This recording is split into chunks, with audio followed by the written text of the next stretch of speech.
오늘부터 우리는 대강절, 대림절을 보내게 됩니다. 대강절은 교회력의 시작입니다. 세상의 달력은 1월 1일부터 시작이 되는데, 교회력은 예수님을 기다리는 대림절, 대강절을 시작으로 교회력이 시작이 돼요. 그러니까 오늘이 교회적으로 보면 1월 1일과 똑같은 것입니다. 이것은 우리 삶의 중심이 예수 그리스도로부터 시작한다, 예수 그리스도를 기다리는 것으로 시작한다는 신앙의 고백이기도 합니다. 대강절 또는 대림절은 교회에게서 시작을 알립니다. 모든 교회력의 행사의 시작은 11월 마지막 주일, 아니면 우리가 알다시피 성탄절을 기점으로 4주 전을 시작으로 하게 됩니다. 이때는 성탄을 준비하는 기간입니다. 세상은 연말에 들뜬 분위기에 지금 화려합니다. 경기가 어렵다 하나 우리가 시내를 나가게 되면 성탄절 찬양, 우리가 추수감사 전부터 성탄절 캐럴송이 나오고 있어요. 그래서 계속 나오고, 이야, 세상이 하나님을, 예수님을 기다리나 보다 하니까 이거 이제 장사하는 여러 가지 일 때문에 백화점들이 그냥 화려해지고 있습니다. 곳곳마다 성탄이, 찬양이 들리고 있는데 유독 교회만 잠잠한 거예요. 교회만 잠잠한 일이 일어나고 있습니다. 이러한 시기에 그리스도인은 차분히 영혼을 돌아보며 진정한 왕을 맞이할 준비를 하는 시간이 바로 대강절, 대림절이고, 그 시기가 바로 오늘부터 시작이 됩니다. 대강절은 성탄절 전에 4주 기간을 의미합니다. 그것에는 세 가지 뜻이 있습니다. 과거와 현재와 미래적 의미가 있는데, 과거는 2000년 전에 육신을 입고 오신, 이 땅에 오신 아기 예수의 탄생을 감사하며 지내는 것입니다. 현재에는 지금도 말씀과 성령으로 우리 마음에 찾아오시는 예수님을 영접하고 동행하는 것을 말하게 됩니다. 미래적 의미는 뭐냐면, 세상 끝날의 심판주의자 만왕의 왕으로 다시 오실, 재림하실 예수님을 깨어 기다린다는 의미를 갖고 있습니다. 그러므로 대강절은 행사가 아닙니다.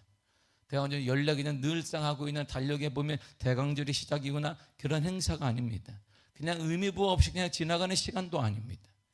우리 신앙의 본질을 회복하는 시간이 바로 대강절입니다.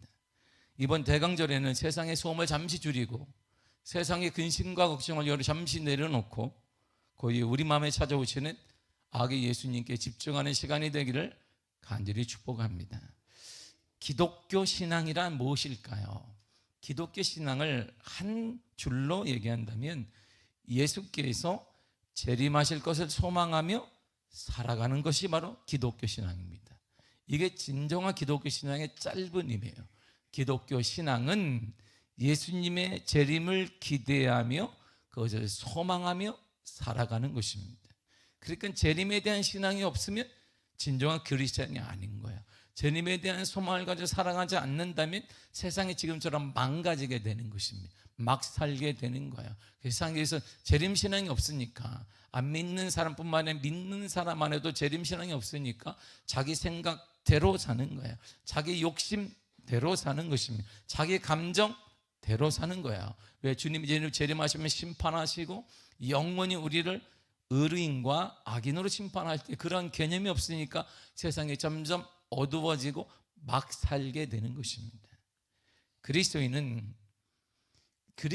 궁극적 소망은 그러므로 예수님께 다시 오셔서 모든 세계를 되돌리는 거예요. 어떻게 해요? 새하늘과 새 땅을 이루시는 역사를 베풀어 주심을 대해 소망하며 사는 것입니다.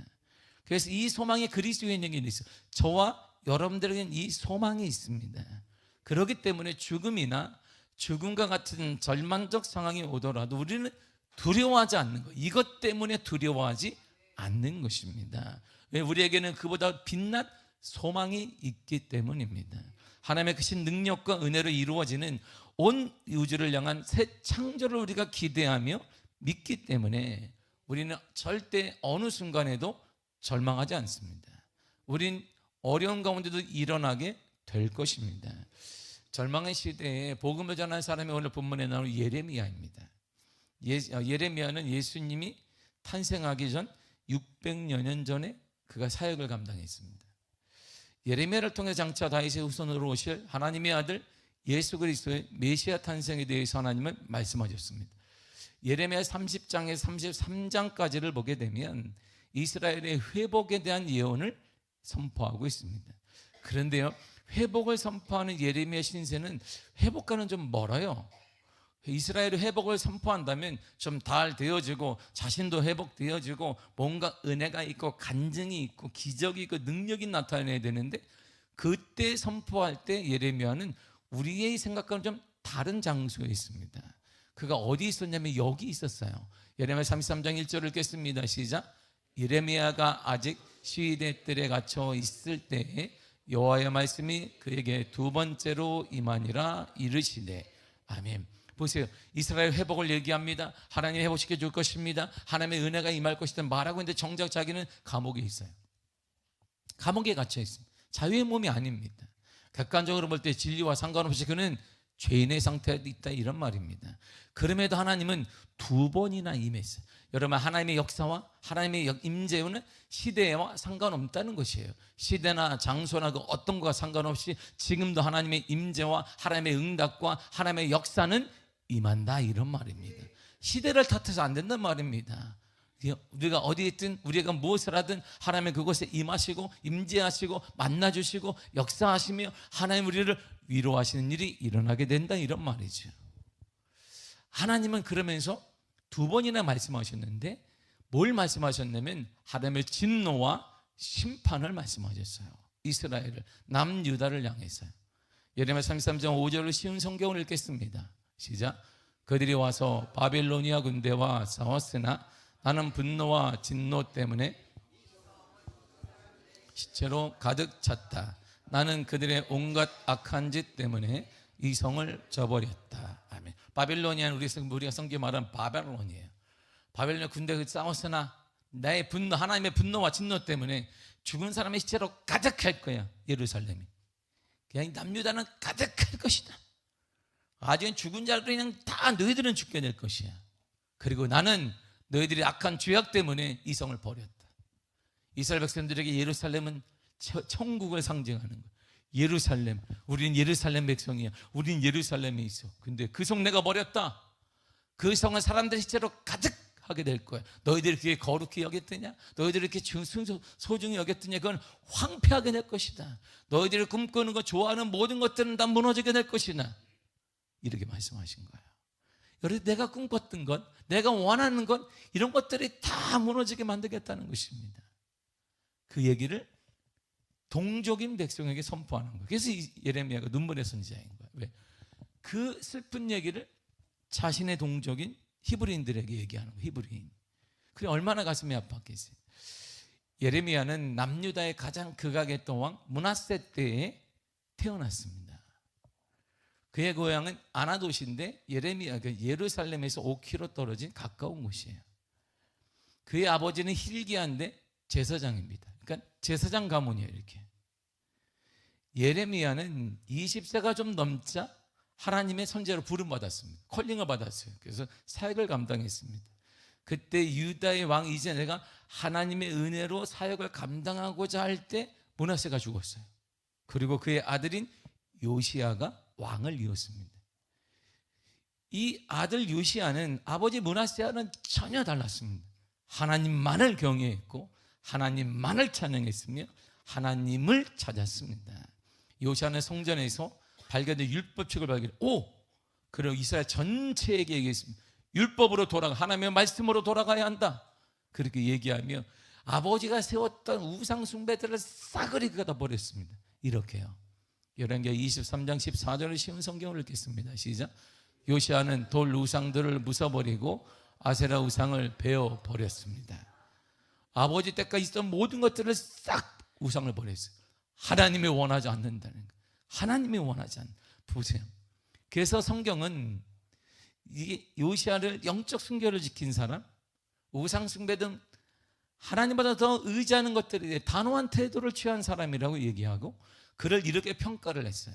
이 평가는 솔로몬보다 더 뛰어난 평가를 유일하게 받은 사람이 바로 요시야 왕입니다. 이렇게 말해요. 열왕기하 23장 25절입니다. 시작.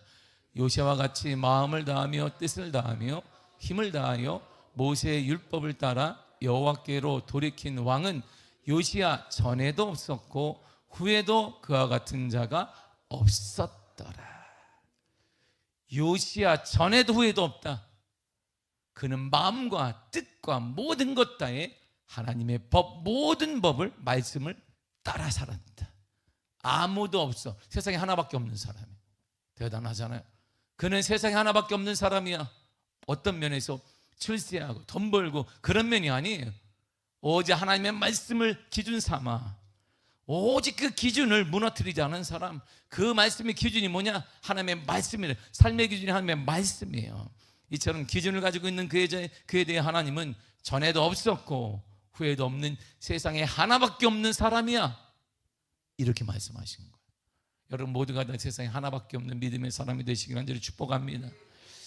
이렇게 신실한 요시야 왕이 애굽 왕 느고와 전투를 벌였어요. 무기토 전투에서 애굽 왕 느고와 전쟁을 벌이는데 그때 사망했습니다. 그때 그 칼을 맞아 죽었어요. 이 소식을 전해들은 예레미야는 극도의 애가를 불렀습니다. 한 사람이 죽었는데 애가를 불렀어요. 그러니까 요시야와 선지자 예레미야의 관계가 얼마나 가깝고 친근했는지 알 수 있습니다. 요시야 왕이 딱 죽은 다음에 후대의 왕들이 기록되는데 요아스, 여호야김, 여호야긴, 시드기야. 한결같이 뭐예요? 우상숭배의 적극적인 찬동자예요.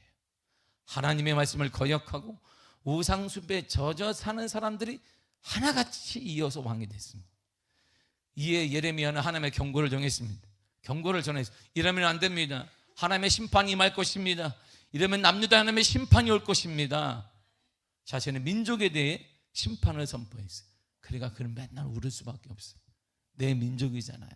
내 민족이 망하는 걸 누가 원하겠어요. 그래서 그를 눈물의 선지자라고 하는 거예요. 근데 남유다는 예수님이 탄생하기 전 586년에 바벨론에 의해서 침략을 받고 역사적으로 사라져 버려요. 끝나버립니다. 완전히 나라가 없어져 버렸어요. 언제 그건 회복됐는데 1945년 우리나라처럼 그때 회복된 거예요. 멸망 이전 50년의 긴 생활 동안 활동했던 선지자 예레미야는 늘상 민족의 조롱을 받았어요. 그리고 순환을 받고 핍박을 받았습니다. 저 사람만 그래. 저 선지자는 남들은 출세하기 위해, 돈을 벌기 위해 선지자임에도 불구하고 아부하고 좋은 말을 했는데 예레미야는 여지없이 하나님의 말씀을 전했습니다. 그가 외치는 하나님의 경고를 모든 사람 듣지 않았어요. 오히려 더욱더 큰 핍박을 따라왔습니다. 특히 왕들이 나서 하나님의 말씀을 교육했습니다. 그래서 결국 예레미야의 등에는 매국노 이렇게 찍힌 거예요. 민족을 배반한 자라는 게 그의 늘상 따라다니는 단어였어요.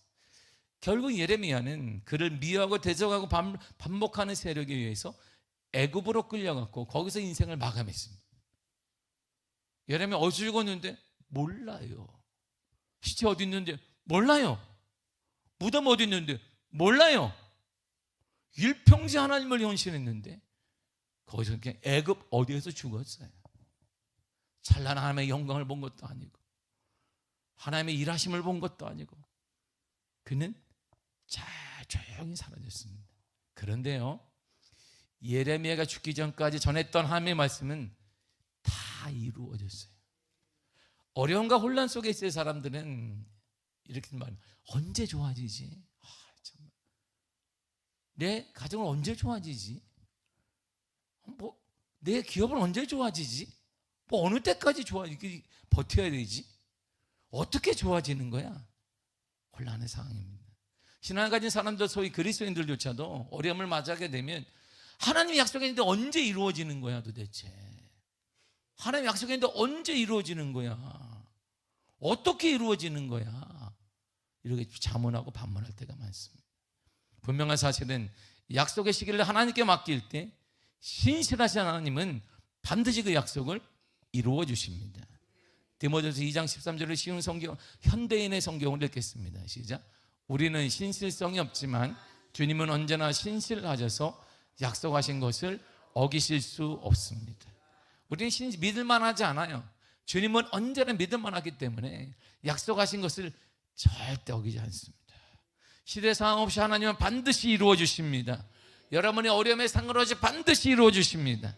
우리 하나님은 신실한, 그래서 우리 찬양했죠. 신실하신 하나님, 실수가 없으신 하나님은 실수가 없어요.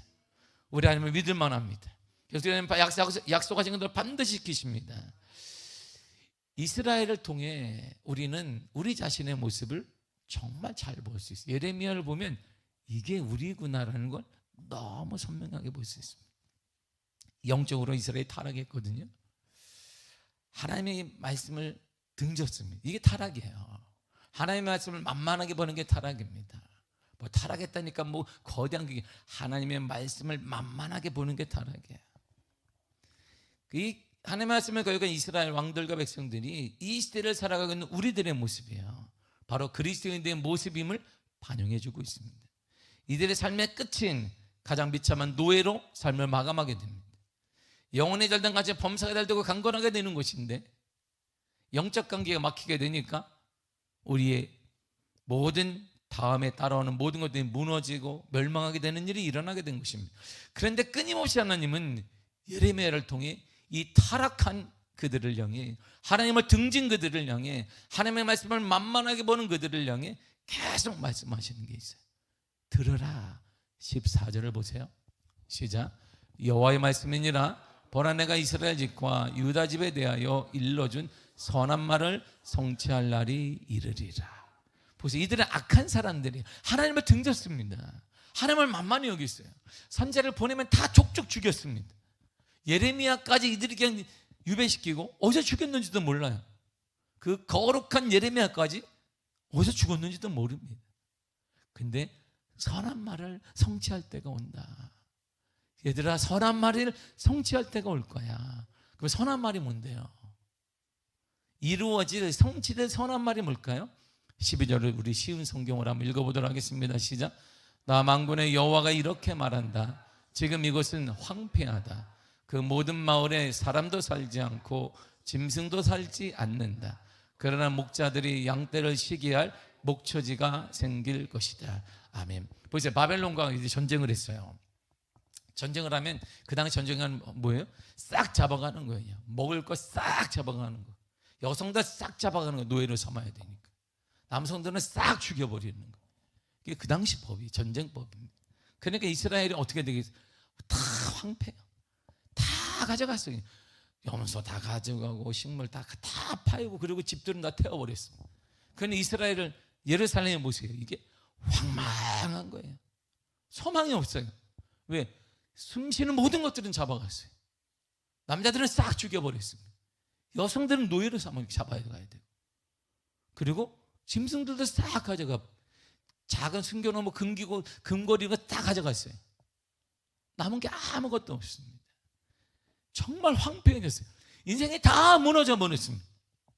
현재 우리 인생이 다 무너져 버렸어요. 경제적 현실과 정치의 문제 때문에 다 무너져 소망이, 삶이 양패게 되고 있습니다. 남은 것이 하나도 없습니다. 소망이라면 찾을 것이 없습니다. 사람도 없고 어떤 짐승도 살지 않습니다. 완전히 삭막하게 되고 있습니다. 폭삭망해 버렸습니다. 그런데 하나님은 그곳에, 완전히 황폐한 그곳에, 소망이라고 찾아볼 수 없는 그곳에 걱정하지 마라. 내가 얘기하는데 양떼가 보이게 될 것이다. 양떼가 쉬고 먹을 수 있는 목처지가 생기게 될 것이다. 지금 아무것도 없는데요. 이들이 싹 갈아엎었는데, 양떼도 아무도 없는데 걱정하지 마라. 그곳에 떼가 모이게 될 것이고 목처지가 가득하게 생길 것이다. 그것도 한두 마리가 아닌 거예요. 한 마리 지금 오는 게 아니라 이렇게 되어진다는 거예요. 13절을 쉬운 성경을 읽겠습니다. 시작. 산지 마을들과 구릉지대의 마을에서, 유다 남쪽 네기브의 마을들과 베냐민 땅에서, 그리고 예루살렘 주변과 유다의 다른 마을들에서 목자들이 자기 양떼의 수를 셀 것이다.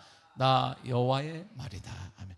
한 곳, 요 일터 미아동 한 곳, 요게 아니라 보세요. 이스라엘 남유다 전체에서, 산지 마을도, 구릉지대도, 유다 남쪽에도, 네게브 마을에도, 베냐민 땅에도, 예루살렘 주변에도 다 양떼가 너무나 많으니까 목자들이 세야 돼요. 내 양떼 누구 헷갈리지 않으니까 카운트해. 하나, 둘, 셋, 넷, 다섯. 너무나 많게 된다, 이런 말입니다. 양떼가 너무 많아 섞일 것이기 때문에 자기 양떼의 수를 세야 합니다. 소망이 가득한 삶으로 변화된다는 것입니다. 소망이 현실이 된다는 것이에요. 열매로 가득한 인생이 된다, 이런 말입니다. 불가능한 일이 현실이 됩니다. 보여지게 되고 체험하게 됩니다. 와, 어떻게 이런 일이 일어날까요? 바로 이런 일이 일어난다는 것이에요. 다시 반복하여 주님은 이렇게 말씀하셨습니다. 예레미야 36장 38절입니다. 시작. 제사 드릴 양떼 곧 예루살렘의 정한 절기에 양무리 같이 황폐한 성읍을 사람의 때로 채우리라. 아멘. 지금 사람이 다 잡혀갔어요. 남자가 다 죽었습니다. 여성은 노예로 다 잡혀갔습니다. 황폐하지. 그래, 눈으로 봐라 황폐하다. 우리 가정이 황폐합니다. 우리 기업이 황폐합니다. 자네들한테 맡긴 것 같습니다. 괜찮다. 그렇지 않다. 여기에 양무리가 가득 차고 사람의 때로 가득하게 된다, 이런 말입니다. 완전히 폐허가 된 도시에 사람의 때로 어떻게 차겠어요? 폐허가 된 도시에는 사람이 살 수 없습니다. 그래서 살만하니까 살기 위해서 떠나는 거예요. 집도 없습니다. 농가밭이 황폐해져서 농사를 할 수도 없습니다. 직업이 없잖아요. 그러니까 대도시로 가는 거예요. 계속 우리 현재 한국에 있는 농촌들이 다 비는 것처럼 살기 위해 다 교육 때문에 가고 다 떠나게 된다, 이런 말입니다. 근데 여기에 먹을 것도 없어요. 그런데 하나님이 사람의 때로 채운다는 거예요. 이 말이 뭘까요? 사람의 때로 어떻게 채워져요? 농가, 밭과 땅이 옥토로 변한다, 이런 말입니다. 경제가 활성화된다, 이런 말입니다. 직업이 늘어나게 된다, 이런 말입니다. 직업을 찾아 먹고 살기 위해 다 황폐한 그 땅에 모여지게 된다, 이런 말이지. 언제 그러는데? 근데 문제는 그거예요. 언제 그날인데요? 나도 원하죠. 우리 기업은 언젠데요? 우리 가정은 언제인데요? 언제 그때가 일어나냔 말이에요. 언제? 15절에 이렇게 말해요. 15절 읽겠습니다. 시작. 그날 그때 내가 다윗에게 한 공의로운 가지가 나게 하리니 그가 이 땅에 정의와 공의를 실행할 것이라. 아멘. 그날 그때가 되면 소망이 현실에 되어지고, 그날 그때가 되어지게 되면 황폐한 인생이 열매 가득한 인생으로 변화된다는 거예요. 그날 그때가 되면 하나님의 심판이 멈추고 하나님의 용서와 긍휼과 회복의 삶이 이루어진다, 이런 말입니다. 그날 그때가 되면 우리 인생의 삶은 역전된다, 이런 말입니다. 찌들고 눌리고 아프고 가난하고 상처뿐인 우리 인생이 환한 기쁨으로 바뀌게 된다, 이런 말입니다. 이 우리 인생은 끝이야, 내 가정은 끝이야, 이제 안 돼, 뭘 해도 안 돼, 이렇게 말했던 현실이 완전히 다른 인생으로 기쁨으로 변화가 되더라, 이런 말이에요. 바로 그날에, 바로 그날 그때가 되면, 바로 그날 그때가 되면 말이에요. 그때가 언젠데요? 구체적으로 다시 설명을 해요. 16절의 쉬운 성경 읽겠습니다. 시작. 그날에 유다는 구원받을 것이며 예루살렘은 안전하게 살 것이다. 그 가지는 우리의 의가 되시는 여호와라는 이름을 얻을 것이다. 아멘. 보세요. 그날이 오면 바벨론에 멸망당한 유다, 심판받은 유다가 구원받는다는 거예요. 그날이 오면 예루살렘은 안전하게 예루살렘이 폭삭 망했습니다, 바벨론에 의해서. 그날이 되면 예루살렘이 가장 안전한 성이 되어지고 그것에서 평안하게 살겠는다는 것입니다. 그날이 되면 죄악으로 가득한 예루살렘은 여호와는 우리의 의가 되신다라는 이름을 얻게 될 거라는 거예요.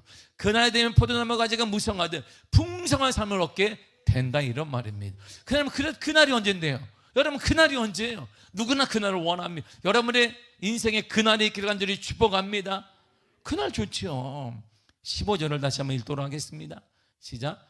그날 그때 내가 다윗에게 한 공의로운 가지가 나게 하리니 그가 이 땅에 정의와 공의를 실행할 것이라. 보세요. 그날이 언제냐면 다윗에게 한 공의로운 가지가 나게 할 그때. 바로 그때가 그날이에요. 바로 그때가 회복의 날이에요. 바로 그때가 치유의 날이고, 바로 그때 인생의 역전의 날이며, 바로 그게 형통의 날이며, 바로 그때가 축복의 날입니다. 다윗에게 나올 공의로운 가지가 누군데요? 예수 그리스도를 말하는 거예요. 예수 그리스도요. 그래서 성경이 그날 그가 오면 너희 나라가 이렇게 된다라고 약속하셨어요. 사무엘하 7장 11절과 13절입니다. 시작.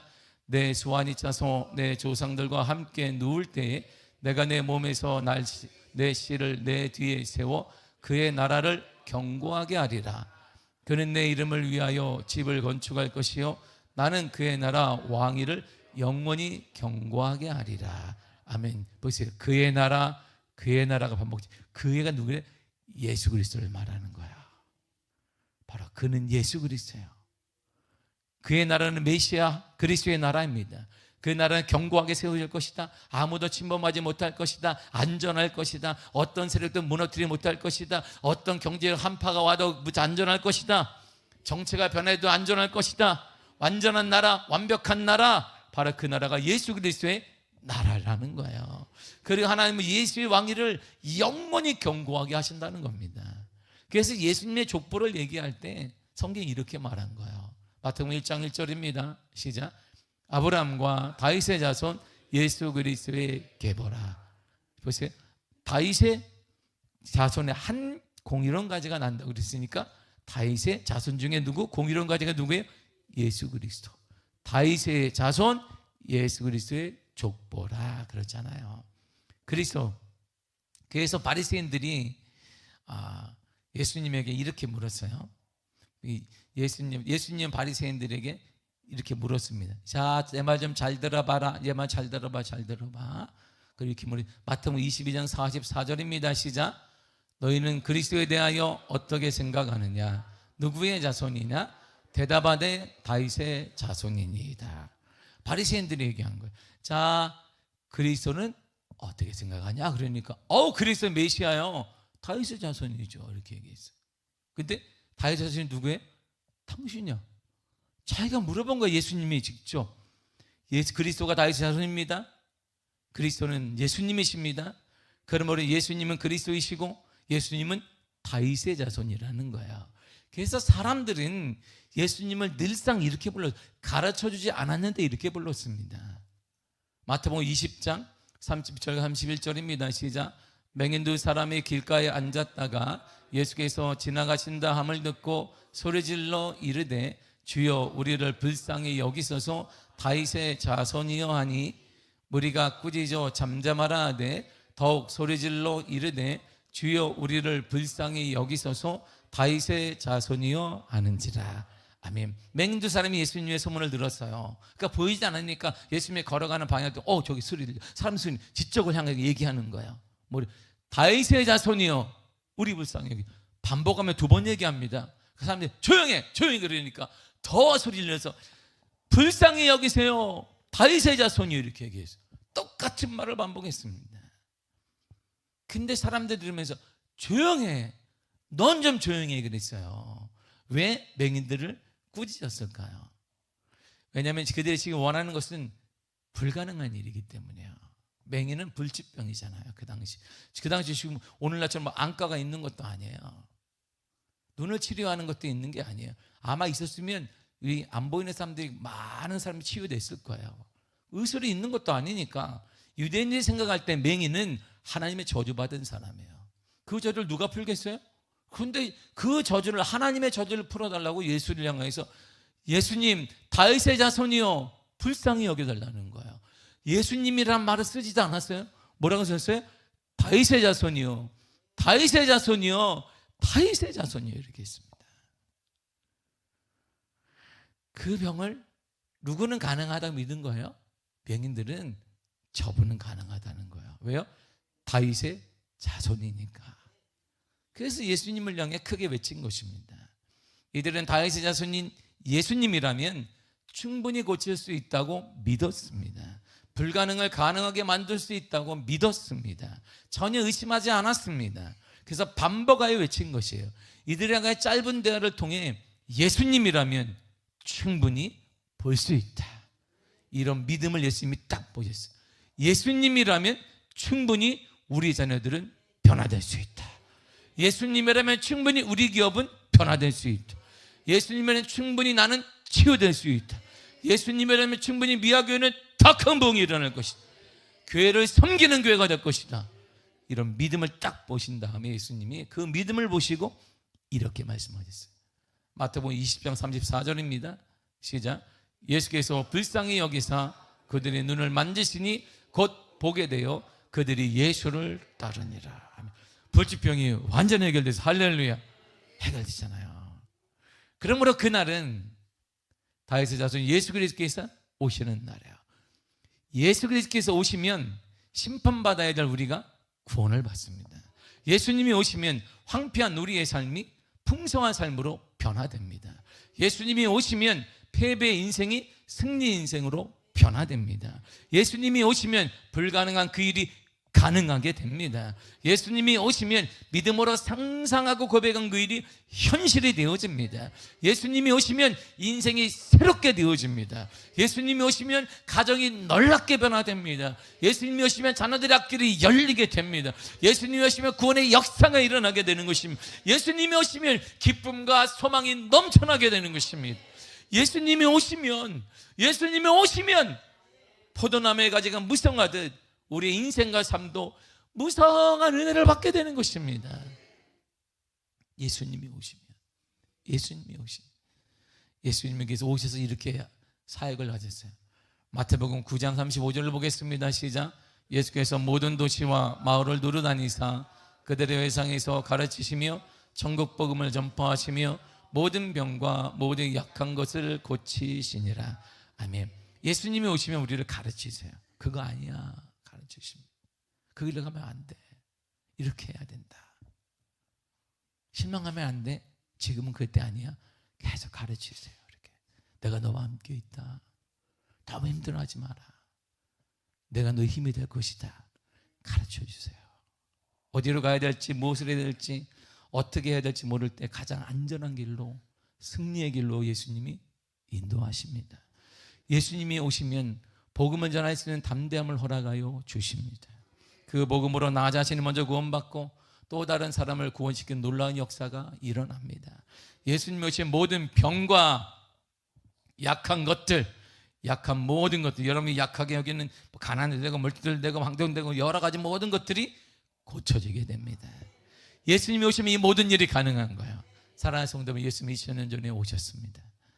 그분은 우리와 함께 하십니다. 이렇게 살면 안 되는 거예요. 대강절을 맞아 우리의 인생에 이런 건 아닌 거예요. 실패와 좌절과 한숨과 눈물, 이런 건 우리의 삶이 아닌 거예요. 사단에게 속는 거예요. 사단에게 속는 거예요. 우리는 이런 삶이 아닌 거예요. 주님이 약속하셨잖아요. 이제 우리는 이런 자세로 그런 믿음을 가지고 살아야 됩니다. 주님이 오시면 주님과 함께하는 나는 일어나게 되는 거예요. 하나님의 역사가 일어나게 될 것입니다. 힘든 문제와 고통과 눈물이 있을 수 있습니다. 그러나 예수님이 오셔서 이미 다 해결해 놓으셨습니다. 예수님이 우리 마음에 오시면 우리의 삶의 완전한 변화를 경험하게 됩니다. 내 삶과 육체의 일들이 소망으로 바뀌게 될 것입니다. 여러분들의 가정이 변화될 것입니다. 소망과 축복과 기적이 일어나게 될 것입니다. 우리 교회가 변화될 것입니다. 아무런 시대에서도 부흥이 일궈낼 것입니다. 우리는 이미 예수 그리스도를 경험한 자들입니다. 우리 마음속에 예수님을 주인으로 모신 사람들입니다. 당연히 그러므로 기적의 역사가 일어날 줄 믿습니다. 하나님의 역사가 뒤따르게 될 것입니다. 좌절과 한숨은 우리 것이 아니에요. 좌절과 한숨은 사단의 것이고 우리는 그 문제 앞에서 담대히 예수 이름으로 일어날 수 있습니다. 이제 완전한 구원과 회복을 위해 다시 오실 주님 우리는 기다리는 거야. 주님 다시 오실 때까지 나는 이 길을 가리라. 그 길을 가는 거예요. 주님이 오실 그날은 우리가 몰라요. 알 수 없습니다. 그러나 주님의 오심을 기다리는 우리가 해야 될 일은 있습니다. 마태복음 25장 13절 이렇게 말해주고 있습니다. 시작. 그런즉 깨어있으라. 너희는 그날과 그때를 알지 못하느니라. 깨어있어야 합니다. 지금 내 상황이나 내 상태를 볼 때 주님마저 준비가 되어 있지 않을 수 있어요. 그러나 그래도 우리 이렇게 기도하면 주님 오세요. 그래서 이 세상의 어둠, 눈물, 고통과 아픔, 질병을 없어주세요. 주님 저를 새롭게 해주세요.